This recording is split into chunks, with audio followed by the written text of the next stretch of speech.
En un momento en el que aparecen o reaparecen nuevos focos de lengua azul, incluso con nuevos serotipos como el serotipo 3, que está surgiendo a velocidad de vértigo, sobre todo al norte de Europa, tenemos hoy con nosotros a Nacho García Bocanegra para hablar con él sobre la enfermedad de la lengua azul.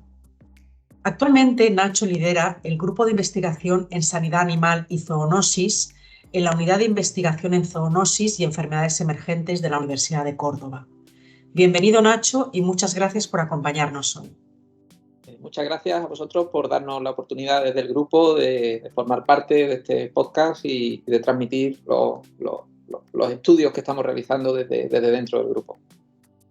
Muy bien, antes que nada, para que todos podamos situarnos, nos gustaría empezar porque nos expliques muy brevemente qué es la enfermedad de la lengua azul.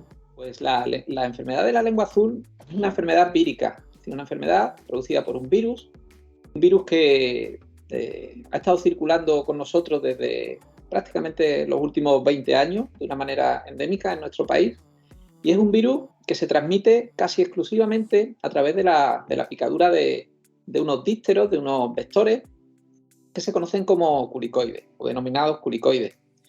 Estos virus afectan particularmente a rumiantes, tanto domésticos como silvestres, y también a diferentes especies de camélidos. Sería interesante saber cuál es tu relación y la de tu grupo de trabajo con esta enfermedad desde el punto de vista de la investigación. ¿En qué os estáis enfocando? Pues nuestro grupo, el grupo de investigación en sanidad animal y zoonosis de aquí de la Universidad de Córdoba, llevamos trabajando con este virus, con el virus de la lengua azul, prácticamente desde el año 2007, que fue precisamente cuando entró el serotipo 1 en España y produjo un elevado número de brotes. Pues desde entonces empezamos a trabajar con este virus, sobre todo en aspectos relacionados con la epidemiología, fundamentalmente. A partir de ahí, en los años consecutivos, pues tuvimos la suerte de obtener financiación a través de diferentes proyectos para poder profundizar muchas preguntas que se iban abriendo a medida que íbamos avanzando en el conocimiento de este virus. Entre ellos, pues hemos trabajado fundamentalmente en aspectos relacionados con la epidemiología de la enfermedad, y también nos hemos centrado mucho en el estudio de cómo actúa este virus en las especies silvestres, cuál es el papel que tienen las especies silvestres en el mantenimiento de esta enfermedad en España. Hablando de fauna silvestre, ¿qué nivel de impacto tendría la afectación en animales silvestres sobre los animales de granja? Es decir, ¿cuál sería la conexión entre la fauna silvestre y los animales de granja, rumiantes de granja, en relación con la enfermedad? Pues la fauna silvestre realmente en los ecosistemas mediterráneos nuestros, aquí en España, tiene un papel, una de las principales conclusiones que hemos ido obteniendo a raíz de los diferentes estudios que hemos realizado, es que sin duda alguna la fauna silvestre tiene un papel importante en la epidemiología de esta enfermedad. Cuando hablo de un papel importante me refiero fundamentalmente a que muchas de estas especies, sobre todo los rumiantes silvestres en este caso, que son sensibles a la infección, y algunas de estas especies pues, pueden mantener el virus durante bastante tiempo. El virus se mantiene en la sangre, la viremia se mantiene durante bastante tiempo, y por lo tanto pueden jugar un papel muy importante en el mantenimiento del virus en nuestro ecosistema, y además también en la transmisión, sobre todo en ecosistemas, como he dicho, ¿no? Aquí particularmente en el centro y sur de España, donde son habituales los sistemas de producción extensivos y por lo tanto comparten hábitats con el ganado doméstico, y eso hace pues que estén a poca distancia geográfica, y por lo tanto estos vectores, porque es una enfermedad que siempre se va a transmitir a través de la picadura de estos culicoides, pues puedan transmitirla del ganado doméstico a la fauna silvestre y viceversa. Los estudios que hemos ido realizando, tuvimos la oportunidad de realizar infecciones experimentales tanto en ciervos como en cabra montés, y las conclusiones principales que obtuvimos fue precisamente que estos animales se infectan pero no desarrollan enfermedad. Luego sí se ha visto que hay algunas especies de rumiantes silvestres, por ejemplo los muflones, que no dejan de ser ovejas primitivas, pues sí que son sensibles y susceptibles a la infección, y que se ha detectado mortalidad, en determinados años se ha detectado mortalidad en estas especies asociados a virus de lengua azul. O por ejemplo en el año 2018 un estudio muy bonito desde un punto de vista epidemiológico, por supuesto, fue que nosotros habíamos hecho infecciones experimentales con los compañeros de CRESA en Barcelona gracias a uno de estos proyectos, Y en esas infecciones experimentales las cabras monteses no demostraron, fueron asintomáticas a la infección. Y sin embargo, en el año 2018 empezaron a aparecer cabras, una mortalidad de cabra montés en la provincia de Málaga, y realizando los estudios correspondientes en laboratorio comprobamos que se murieron precisamente por una infección asociada al serotipo 4 de virus. Paralelamente, justo ese mismo año, pues se habían declarado también algunos brotes de ese mismo serotipo en la misma provincia, geográficamente en zonas próximas a los casos donde se detectaron las cabras monteses. Otro de los estudios también muy interesantes o asociados a estas infecciones experimentales fue precisamente comprobar la eficacia de la vacuna, de las vacunas comerciales, con respecto a la respuesta inmune en estas especies silvestres. Y comprobamos precisamente, bueno, pues que en la aplicación de vacunas, pues los animales respondían, seroconvertían y mantenían además títulos de anticuerpos neutralizantes bastante elevados. Esto es interesante, no desde un punto de vista del control, porque no se plantea vacunar la población de especies silvestres, lógicamente, pero sí es interesante en determinados aspectos, por ejemplo, en parques zoológicos o en centros, en estaciones de referencia donde se mantienen animales, o en granjas cinegéticas donde se mantienen estas especies, y como posible medida, pues también a tener en cuenta, ¿no?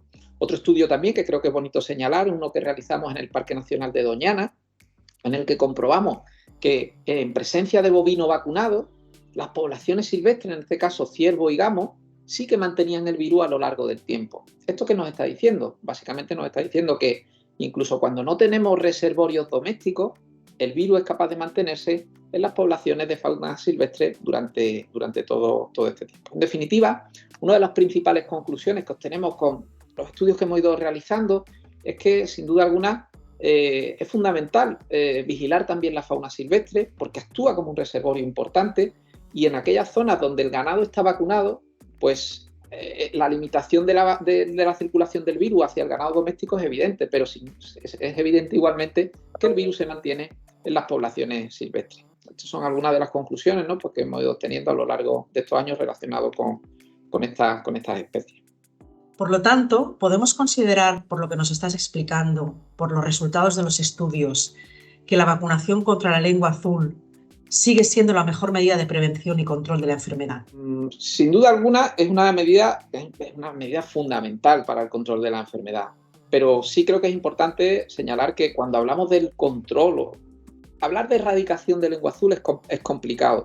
Esto ya lo pone de manifiesto en un informe que publicaron relacionado con un panel de expertos en la EFSA en el año 2017, creo que fue, en el que ya hacían referencia a la complejidad de la erradicación de la enfermedad una vez que el virus está circulando. Para poder controlar la enfermedad, hablamos del control de la enfermedad, que lógicamente sería una parte también, sin duda alguna, la vacunación es uno de los principales pilares para poder controlar esta enfermedad. La vacunación, junto con otras medidas como la vigilancia, una buena vigilancia es clave también, o el control y restricción de movimiento. Es decir, aquí básicamente en el Programa Nacional de Vigilancia, que es un programa que publica el Ministerio de Agricultura, Pesca y Alimentación anualmente, de hecho hace poco ha salido del año 2024, pues ya pone de manifiesto, ¿no?, cuáles son los pilares básicos para el control de esta enfermedad, y en ellas se quedan lógicamente reflejados pues que la vigilancia, tanto activa como pasiva, el control de movimiento, la vigilancia entomológica, que es también fundamental, y por supuesto la vacunación pues como herramienta también de control de esta enfermedad. ¿Cómo valoras la situación actual de la enfermedad en España primero y en Europa en general? ¿Qué evolución debemos esperar? Tenemos a lo que ha ido pasando. Si hacemos un pequeño resumen de lo que ha pasado en las 2 últimas décadas, desde que el virus aparece aquí en España, particularmente en el año 2004, en la España peninsular, que aparece el serotipo 4, que aparece justo en la zona de Tarifa, es decir, el virus, además los estudios moleculares, bueno, pues comprobaron que venía del norte de un virus que viene, en este caso, ¿no?, del norte de África. Cuando reaparece o aparece el serotipo 1, igualmente también en Tarifa en el año 2007, o cuando aparece en el año 2008 en el serotipo 8, en este caso en la zona del norte, muy probablemente a través del movimiento de animales infectados. Si hacemos un balance de lo que ha pasado a lo largo del tiempo, vemos muy claramente que en el caso concreto del serotipo 1, cuando apareció, insisto, en el año 2007, uno de los principales problemas que hubo es que no había stock de vacunas de este serotipo. Esto impidió establecer un buen radio de vacunación para poder contener la expansión de este virus. ¿Qué ocasionó esto? Pues ocasionó en que prácticamente la mitad de los brotes, si actualmente llevamos declarados un poco más de 13.000 brotes aquí en España, casi 8.000 brotes se declararon solo en el año 2007. Esto es un claro ejemplo de que el hecho de que no hubiera una buena herramienta de control, en este caso la vacunación, pues impidió contener esa expansión del virus tan rápido. De hecho, al año siguiente, pues también se declararon varios miles de brotes y fue precisamente cuando ya ya se obtuvo una buena cobertura vacunal de la cabaña ganadera, cuando rápidamente bajaron los brotes. Esto pasó con el serotipo 8, como ya estaba disponible la vacunación frente a este serotipo. En el momento en el que entró en España, rápidamente se vacunó y se contuvo esa expansión, ¿no? ¿Qué ha pasado? Pues ha pasado que en los años siguientes el virus ha seguido circulando y durante la última década todos los años se están declarando brotes de lengua azul. Es verdad que son muy bajos el número de brotes, estamos hablando de normalmente 10, 20, 30 brotes por año de este virus. Es verdad que ha habido años donde el número de brotes se ha incrementado, por ejemplo en el año fue en el año 2020 ha habido varios años donde hemos llegado otra vez a 200, 300 brotes. Lo que sí que estamos observando en los últimos años es que hay una tendencia también al incremento de brotes en los últimos años, y esto probablemente precisamente pueda estar asociado a que no hay una buena cobertura vacunal actualmente, y esto se queda muy, muy reflejado si echamos un vistazo al Programa Nacional de Vigilancia, donde se pone de manifiesto la proporción de cabaña que está vacunada y el número de brotes. Pues se ve claramente que los años donde hay una buena cobertura vacunal, el número de brotes rápidamente se reduce prácticamente a esto que estamos hablando, ¿no? A 10, 12 brotes. Sin embargo, en aquellos años donde la vacunación es mucho más, se ha relajado, por decirlo así, pero sobre todo asociado porque se van quedando zonas libres y por lo tanto ya la vacunación no es obligatoria, y en este sentido, pues esto favorece que factores como los que hemos ido comentando, pues por ejemplo la presencia de fauna silvestre, la entrada de serotipos la reentrada de serotipos a través del norte de África, todos estos factores hacen que, si algo tenemos que tener claro, es que el virus está circulando de manera endémica en nuestro país. Por lo tanto, en el momento en el que relajemos estas medidas de control, pues es fácil que vuelva a salir, vuelva a saltar de nuevo al ganado doméstico y vuelvan a declararse brotes. Esta es una situación más o menos situada, pero es que además tenemos que añadirle que es un virus, por eso digo, imprevisible en tanto en cuanto, por ejemplo, lo que ha pasado en el año 2023 con la reaparición de una nueva variante más patógena de serotipo 8 en Francia, que está causando bastantes problemas en el ganado, o como la reemergencia del serotipo 3, como bien has comentado al principio de este podcast, donde ha reemergido ahora a partir de los meses de otoño. Ha aparecido por primera vez este serotipo en el centro de Europa, en países como Bélgica, como Alemania, como Países Bajos, que fue donde apareció por primera vez. En Reino Unido también ha aparecido recientemente este virus.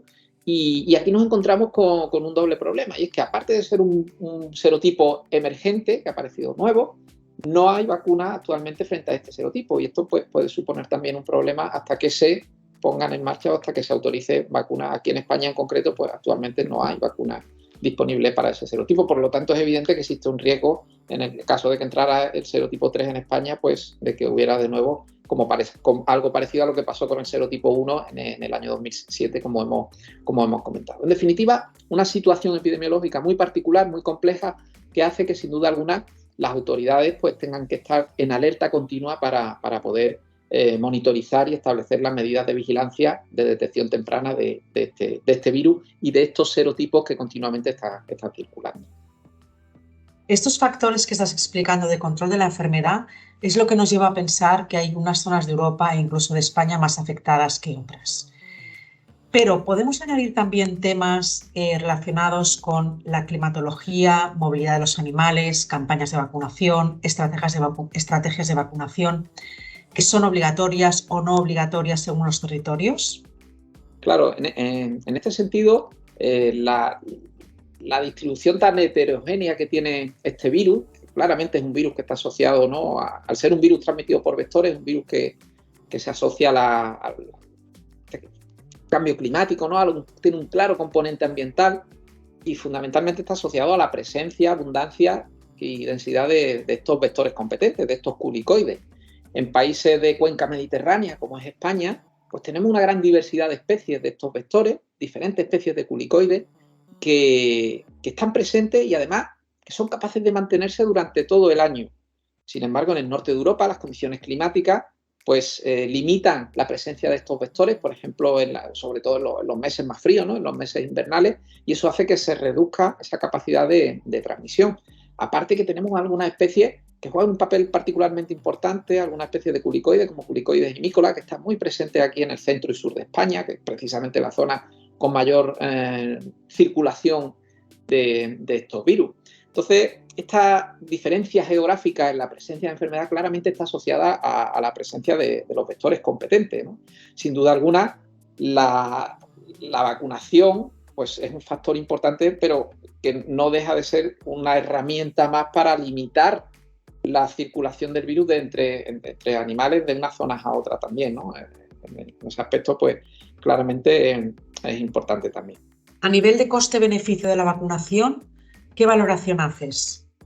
Bueno, hacer una valoración coste-beneficio es complejo, en tanto cuanto no hay estudios específicos aquí en España relacionados con la economía de esta enfermedad a día de hoy. Es algo que es interesante, ¿no?, a abordar. Pero si algo hemos visto, y no es que lo digamos los investigadores, esto simplemente son datos prácticos, ¿no?, de que, insisto, que vienen directamente del Ministerio, donde se hace una asociación muy, muy directa de esta medida de control de la inmunoprofilaxis con respecto a la circulación del virus y, por ende, a la aparición de brotes en el ganado doméstico. ¿Qué le diría a los compañeros veterinarios, a los compañeros, a los ganaderos? Pues básicamente, a modo de resumen, como bien has comentado, Miriam, pues es una enfermedad endémica en España. Llevamos 20 años con esta enfermedad y que probablemente no es que haya llegado para quedarse, es que lleva ya muchos años con nosotros. Aquí podemos hablar de otra enfermedad, como la enfermedad epizootica, ¿no?, que tanta alarma ha producido este año, y aquí sí que vamos viendo estos 2 años que tenemos, ¿no?, que aquí sí podemos hablar de que potencialmente, si se comporta como el virus de la lengua azul, potencialmente sí será una enfermedad que también ha venido para quedarse. Lo mismo que pasó con el virus de Mallenberg en su época, y que son virus que tienen un patrón epidemiológico muy parecido, circulan, se transmiten a través de los mismos vectores, y por lo tanto, bueno, pues es evidente que son enfermedades que una vez que llegan es muy difícil erradicar. Eso sería una de las cosas. Comentarles también que tenemos que conocer todos los actores que están implicados en la epidemiología de esta enfermedad. Al ser una enfermedad multihospedador, en el que intervienen diferentes especies domésticas, diferentes especies silvestres, esto complica, y además es una enfermedad transmitida por vectores, lo cual hace que la diseminación pues pueda ser muy rápida, ¿no?, o que proceda de áreas geográficas como en el norte de África, donde circulan diferentes serotipos. Pues es evidente que esto complica exponencialmente el control de la enfermedad, sin duda alguna. Tenemos varias herramientas, ya lo hemos comentado, para el control de la enfermedad, y hay que llevarlas a cabo de una manera exhaustiva. Por eso hablaba, ¿no?, entre otras cosas, pues la importancia de los compañeros veterinarios, de los ganaderos, de declarar una sospecha, tal y como establece la Ley de Sanidad Animal. En cuanto haya una sospecha, comunicarla para que haya una detección precoz, para que pueda haber, si se confirma un control, una restricción de movimiento, se pueda aplicar un programa de vacunación en esa zona donde ha reaparecido el virus. En definitiva, el control implica, desde luego, un abordaje holístico en el que diferentes actores tienen que estar implicados. Y aquí hablamos de ganaderos, hablamos de veterinarios, por supuesto hablamos de administración, entre otros factores. En definitiva, una enfermedad compleja de abordar, difícil, y yo entiendo la situación, ¿no?, porque llevamos tantos años y la vacunación, junto con la herramienta del control de movimiento, etcétera, ¿no? Bueno, pues no conseguimos erradicarla, pero es por estos factores. Hemos conseguido reducir al mínimo la circulación del virus en muchas zonas de España, dejarla libre en algunas zonas, es decir, que llevemos bastantes años sin presencia de determinado serotipo. Actualmente, pues solo tenemos circulación, ¿no?, de serotipos 1 y 4, solo de serotipo 1 y 4. En concreto, el 1 solo es en la zona de Andalucía, la zona suspendida frente a este serotipo, mientras que hoy actualmente, bueno, pues otras zonas de España están también suspendidas frente a serotipo 4. Pero es verdad que lo que ha pasado en este último año es que el virus ha reemergido y está circulando en comunidades autónomas donde antes no estaba circulando. De hecho, si miramos el mapa de zonas de suspendida o de zonas de riesgo de circulación del virus, hoy en día prácticamente toda la España peninsular está considerada como zona de riesgo de circulación del virus, excepto algunas provincias de Aragón, de Canarias, por supuesto, de alguna provincia de Castilla y León, Cataluña, La Rioja y Valencia. Al resto de España, a fecha de hoy, pues es una zona considerada de riesgo de circulación de este virus. Por lo tanto, estas medidas de control pues, son necesarias. Muchas gracias, Nacho, por tu intervención hoy, por todas tus explicaciones. Tus mensajes están clarísimos y ha sido muy interesante escucharte y conocer todo el trabajo que hacéis desde el grupo de investigación. Pues muchas gracias a vosotras, un placer participar y para lo que queráis, pues aquí estamos. Un saludo. Pues hasta la próxima, Nacho.